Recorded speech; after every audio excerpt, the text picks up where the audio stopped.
इधर Israeli fighter jets पर Hezbollah का हमला हुआ है। फाइटर जेट्स पर ताबड़तोड़ फायरिंग की गई है, यानी कि जवाबी कार्रवाई भी की जा रही है और इजरायल को जवाब देने की भी कोशिश। ये देखिए तस्वीरें सामने आई हैं किस तरह से फाइटर जेट्स पर हिजबुल्लाह ने हमला किया है।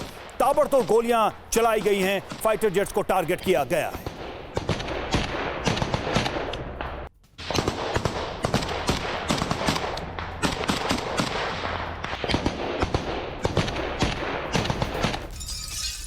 और वहीं बेरूत पर हमले के बीच आईडीएफ की तरफ से एक बड़ा दावा किया गया है। बेरूत में अस्पताल के नीचे हिजबुल्लाह के बंकर हैं। बंकर में सैकड़ों मिलियन डॉलर कैश होने का दावा किया गया है इजराइल की तरफ से। बंकर में 500 मिलियन डॉलर का सोना भी मिला है। आईडीएफ ने एनिमेशन वीडियो जारी किया है और बताया है कि देखिए अस्पताल के नीचे बंकर बनाए हुए हैं हिजबुल्लाह ने और यहां पर 500 मिलियन डॉलर का सोना रखा हुआ है। सैकड़ों मिलियन डॉलर कैश होने का भी दावा आईडीएफ की तरफ से किया गया है।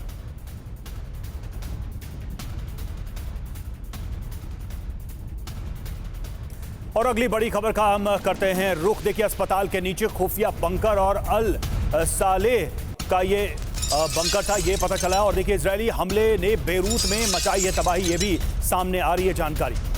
रफीकी अस्पताल के पास एयर स्ट्राइक किया गया, हमले में कई लोगों के घायल होने की खबर है।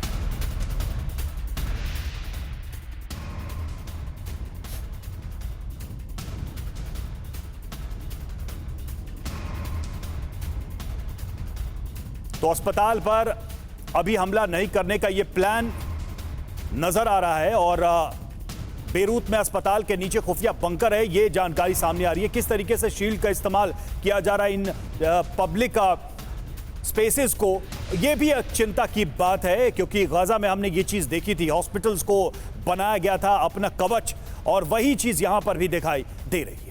प्रोफेसर अमिताभ, किस तरह से आप देखते हैं इन डिटेल्स को? आईडीएफ की तरफ से एक दावा किया जाता है, एनिमेटेड वीडियो जारी किया जाता है और बताया जाता है कि किस तरह से अस्पतालों के नीचे बंकर्स में ऑपरेट कर रहा है हिजबुल्लाह, और ऑपरेट नहीं कर रहा है, एक तरह का पूरा बैंकिंग सिस्टम ऑपरेट किया जा रहा है, ऑपरेशनल बैंकिंग सिस्टम नजर आ रहा है, यह बताया गया है। इसके पीछे क्या मंशा क्या नजर आती है? देखिए, हिजबुल्लाह को कहा जाता है state with in a state, यानी राज्य के भीतर एक राज्य है।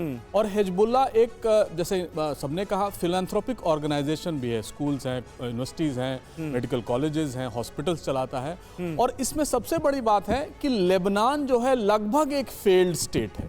वहाँ की इकोनॉमी बहुत बुरे हाल में है। अब कहा जाता है 120 साल में इतने बुरे हाल में लेबनान की इकोनॉमी कभी नहीं रही है।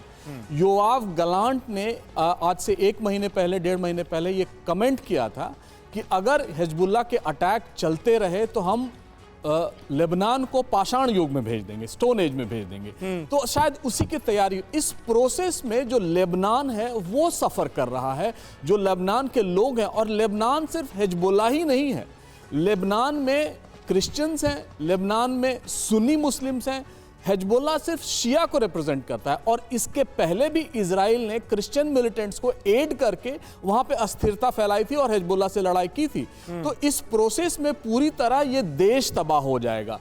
और जिस तरह के डबल स्टैंडर्ड्स हम वेस्टर्न स्टेट्स का देखते हैं, वो लेबनान उसका एक बहुत बड़ा रिप्रेजेंटेटिव है।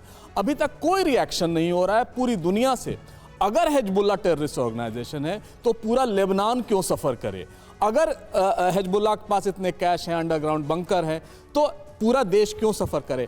हमास और हिजबुल्लाह की टेरर स्ट्रैटेजी बिल्कुल समान थी। वो अंडरग्राउंड बंकर्स में ऑपरेट करते थे, उनके जो छिपने के स्थान थे वो हॉस्पिटल के नीचे हुआ करते थे। ये हमने देख लिया है हमास की टेरिटरी में, गजा में, यहाँ भी वही हो रहा है। लेकिन जिस तरह से इजराइल ऑपरेट कर रहा है बिना कोई चेक किए, अगर उसको बढ़ने दिया जाए तो लेबनान पूरी तरह से समतल हो जाएगा, जिस तरह गजा हुआ है। ठीक है, आप कह रहे हैं कि लेबनान की उल्टी गिनती एक तरीके से शुरू हो गई है अगर ये ऑपरेशन कंटिन्यू रहता है। मनीष, आप कुछ ऐड करना चाह रहे थे इसमें?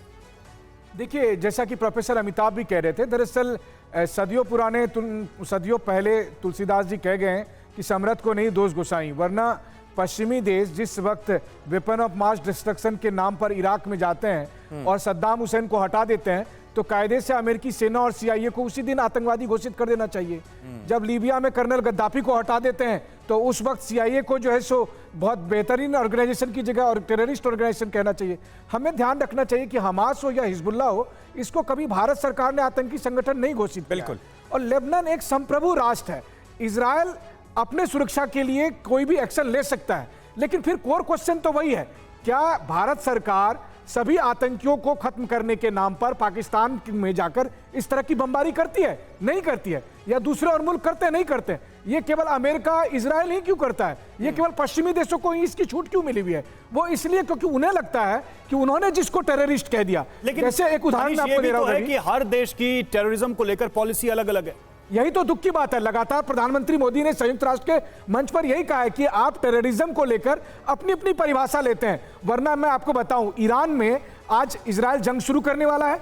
बस कुछ हफ्ते की बात है, उसके बाद पता चलेगा कि आयतुल्लाह खुमैनी या ईरान के राष्ट्रपति वो एक टेररिस्ट थे, या फिर IRGC जो कि ईरान का सबसे पावरफुल मिलिट्री ऑर्गेनाइजेशन है, ईरानियन आर्मी से भी ज्यादा, वो एक टेररिस्ट ऑर्गेनाइजेशन है। वो इसलिए क्योंकि अमेरिका ने सैंक्शन लगा दिया। वो अगर अमेरिका ने सैंक्शन लगा दिया तो बाकी लोग उससे डील ना करें। अगर अमेरिका ने किसी को ओके कर दिया तो फिर चाहे वो ओसामा बिन लादेन को आप जन्म दे रहे हैं, फिर वो आप तालिबान, अगर वो तालिबान से डील कर रहे हैं तो ठीक है, लेकिन अगर दूसरे मुल्कों ने अगर डील करना शुरू किया तो सैंक्शन लग गया। तो जियोपॉलिटिक्स में दरअसल यही एक दिक्कत है जिसको लेकर अब काफी सिरे से चर्चा हो रही है। बिल्कुल बिल्कुल, ये बहुत इंपॉर्टेंट बात आपने कही है मनीष। और वेस्टर्न वर्ल्ड जो टेररिज्म की परिभाषा गढ़ने की कोशिश कर रहा है, क्या वो परिभाषा सही है या फिर उसमें बहुत झोल नजर आते हैं, ये अपने आप में बहुत महत्वपूर्ण बात है।